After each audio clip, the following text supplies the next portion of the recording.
जी, अस्सलाम वालेकुम नाज़रीन, खुशामदीद। पाक यूएसए इमिग्रेशन चैनल में आपको खुशामदीद कहते हैं। कल से जो है वो एक आपको स्क्रीन पे ख़बर नज़र आ रही होगी कि ये जो एक ख़बर चल रही थी कि जनाब जो इमिग्रेंट वीज़ा की प्रोसेसिंग अपडेट्स हैं for the nationalities at high risk of public benefits usage, इसके हवाले से कल से जो ख़बर चल रही थी, सबसे पहले ये फॉक्स न्यूज़ ने अपने जो है वो वेबसाइट के ऊपर ये ख़बर नशर की थी और उसमें कहा गया था कि पाकिस्तान का नाम शामिल है। जो कि ज़्यादा उम्मीद तो यही थी कि पाकिस्तान का नाम इसमें शामिल नहीं होगा, लेकिन अनफॉर्चुनेटली इसमें नाम शामिल है।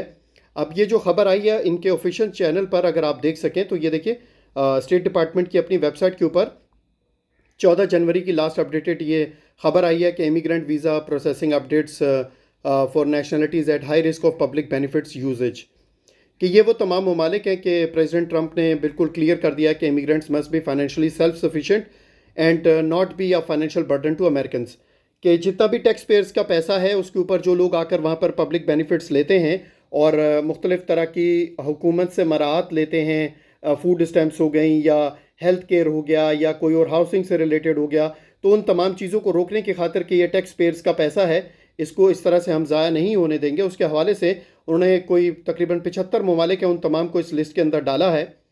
और ये जो है 21 जनवरी से इस कानून का इत्तलाक होगा कि जितने भी the department of state is under going a full review of all policies, वो तमाम जितनी भी पॉलिसीज़ हैं, रेगुलेशंस हैं और गाइडेंस हैं, उसके ज़रिए ये मेक श्योर करेंगे कि जितने भी इमिग्रेंट्स इन हाई रिस्क कंट्रीज से आ रहे हैं वो अमेरिका की हुकूमत की जानिब से फ़राहम करदा किसी भी किस्म की वेलफेयर को इस्तेमाल ना करें, ताकि वो पब्लिक चार्ज रूल उन पर इम्प्लीमेंट ना हो।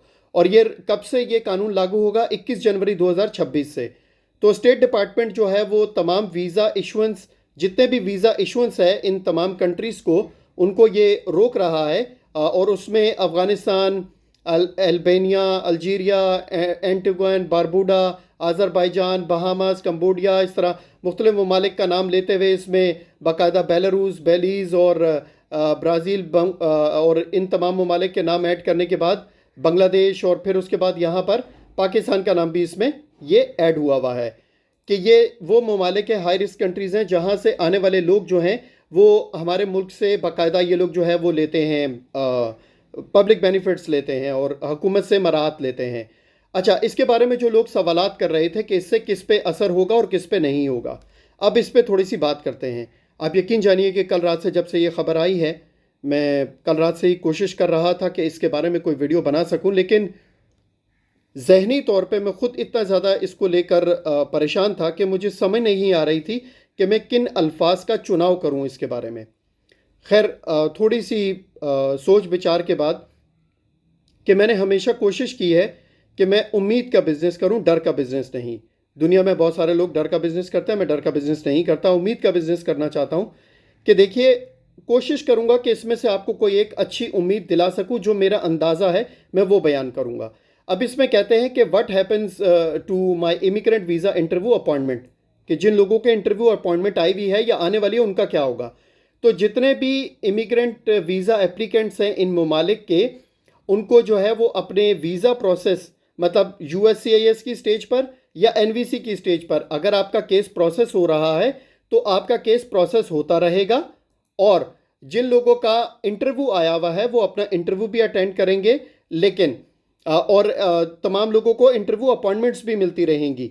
लेकिन अब यहाँ पे कहता है but no immigrant visas will be issued to these nations during this pause, कि इस दौरान ये होगा कि उन लोगों का अगर वीज़ा अप्रूव भी हो जाएगा तो उनको वीज़ा नहीं दिया जाएगा, उनको कहा जाएगा आप इंतज़ार कीजिए, जैसे ही ये कानून में कोई नरमी आएगी हम आपको बुलाकर आपका वीज़ा दे देंगे।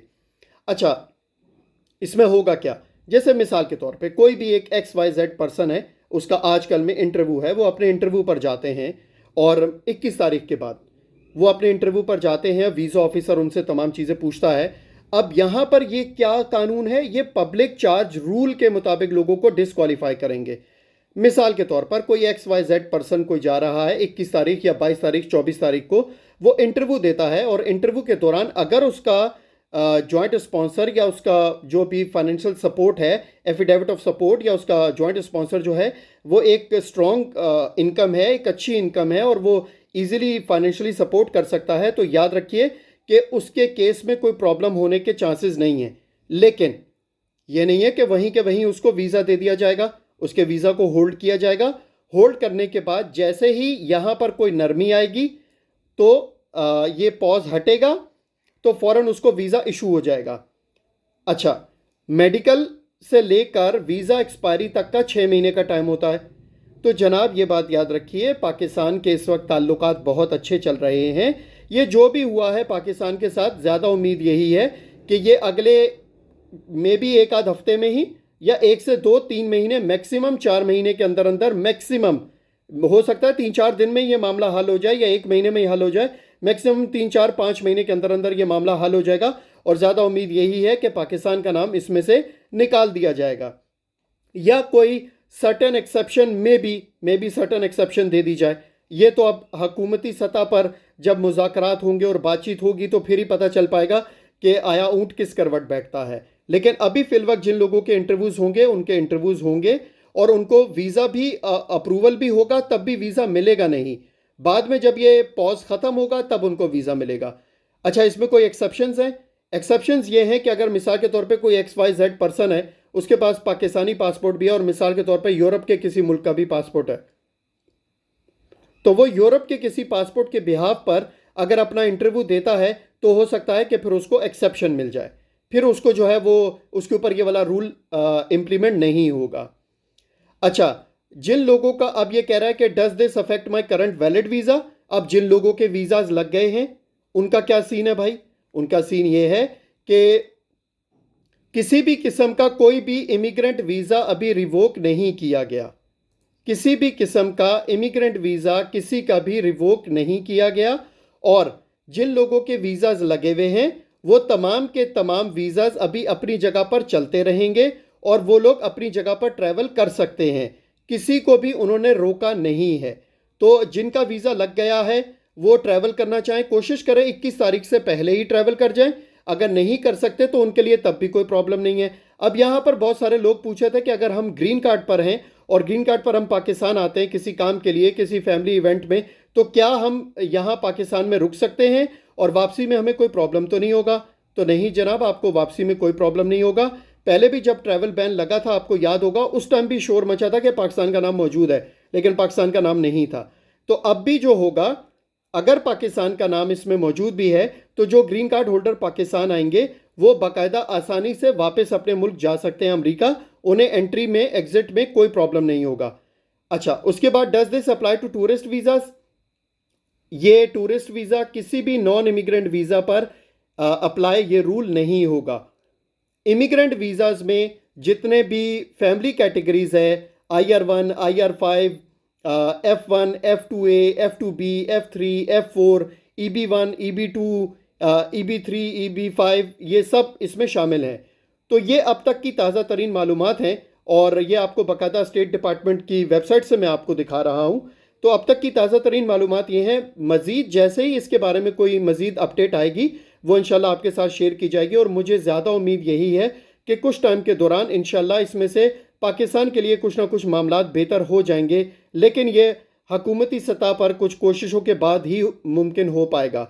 वक्ती तौर पर आपसे सिर्फ दरख्वास्त ये है कि आप अपने इंटरव्यू पर जा रहे हैं तो बराए मेहरबानी अपने इंटरव्यू के लिए मुकम्मल तैयारी करके जाइए। अपने वकील या किसी एक्सपर्ट से अपने केस के लिए बाकायदा तैयारी करके जाइए ताकि आप 221G टाइप की किसी भी चीज़ से बच सकें और आपके लिए ये आसानी हो कि एटलीस्ट आपका वीज़ा अप्रूव हो जाए। बाद में जैसे ही ये पॉज ख़त्म होगा तो आपको वीज़ा मिल जाएगा। तो ये थी अब तक की ताज़ा तरीन मालूमात। नेक्स्ट वीडियो में आपसे किसी नई मालूमात और नई अपडेट के साथ मुलाकात होगी। तब तक के लिए इजाज़त। अपने दोस्तों, रिश्तेदारों और गिरदोनवा के लोगों का बहुत ख्याल रखिएगा। See you next time with the latest US immigration update. Have a good day. Peace out. अल्लाह हाफिज़।